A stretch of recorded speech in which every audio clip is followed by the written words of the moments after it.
Hello, third graders. Mrs. Heels here with another art lesson. Today we're going to look at the work of a French artist named Henri Matisse. Henri, or Henry, as we say in America, Matisse, was born in 1869 and he died in 1954. That's 85 years for you math whizzes. He painted lots of different types of paintings. He painted landscapes and portraits. He painted interior scenes. One of the things he painted often was fish bowls sitting like in an open window or on a table. The older he got and the longer in his career he was an artist, he got away from representing things realistically, and he believed that color should be an expression. He said, when I put down green, it doesn't mean grass. And when I put down blue, it doesn't mean sky. So he felt like an artist could use color however they wanted to express. As he was older, he was not well. His health wasn't well, and so he was confined to a wheelchair. And he began to what he called paint with scissors. So he would cut out paper and then with a long stick arrange them on a canvas, and he would have people that worked for him help him glue them down where he instructed them. He was friends with the artist Pablo Picasso, if you know Picasso, and he loved cats and doves. So these white cut paper shapes you see here are his representation of doves. So we are going to make our own fish bowls today, inspired by Henri Matisse. Obviously, you can put whatever you want to put in your fish bowl. You can put whatever kind of fish you want in there, or whatever accessories or rocks or plants or stuff from SpongeBob, or whatever you want to put in there is fine. Your fish bowl needs to be resting on a table. If you want to put it in front of a window like Matisse did, or a door, you can, or you could just put wallpaper in the background or a painting or something like that. So you need to have a complete composition, including the fish bowl.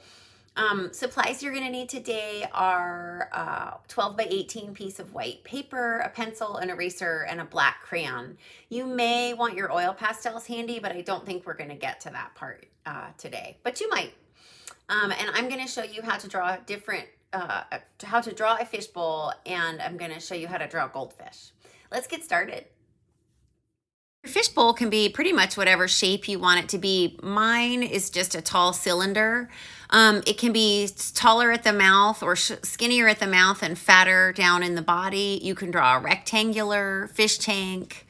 Those are the ones you see a lot. If you do the rectangular fish tank, you're going to draw a box, and then you want your paper to probably be oriented horizontally, like my paper is oriented here, so you have enough room for your table and your fish tank. Or you can draw like a fish bowl, which is what I'm drawing now, which is just like fatter and kind of squatter. So whatever shape you want to do is fine. I'm going to start drawing my table because I have to have some place to sit my fish tank on. So start with your table. Your table should take up just like the bottom third, so less than the bottom half of your paper. This fish bowl is just a cylinder, like I said. You're looking at this, so you're looking down at this from the top. So you can see the oval at the top of the cylinder and the oval at the bottom. I'm drawing another little box or a cube for my treasure chest in my fish bowl. And then I'm going to draw a couple plants. I'm going to do a lotus flower like you would see like in a lily pond, and then just this little plant right here with like leaves. I'm going to put some pebbles or some gravel in the bottom on the left side, and then on the right side I'm just going to have a blob of sand.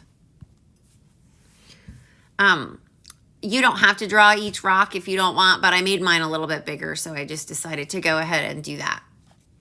I drew all this stuff in pencil, and I'm just going over it in crayon, but I know it's hard for you guys to see when I draw in pencil, so I thought I would just show you the part where I went over it in crayon.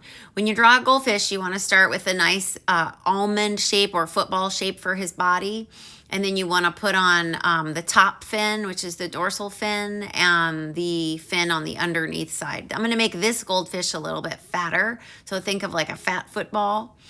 And then I put the mouth on one side and kind of a point on the other end for his tail. And your tail can also be shaped however you want it to be shaped. You can shape it kind of like a fan or a boomerang or a triangle, whatever shaped tail you'd like. Don't forget he needs gills and eyes, he or she. Here's my lily pad, and now I'm going to go over my flower with my black crayon and turn it into a lotus flower. I am going to leave you with a how to draw a goldfish slide, so pause the very end and you can see step by step how to draw a goldfish.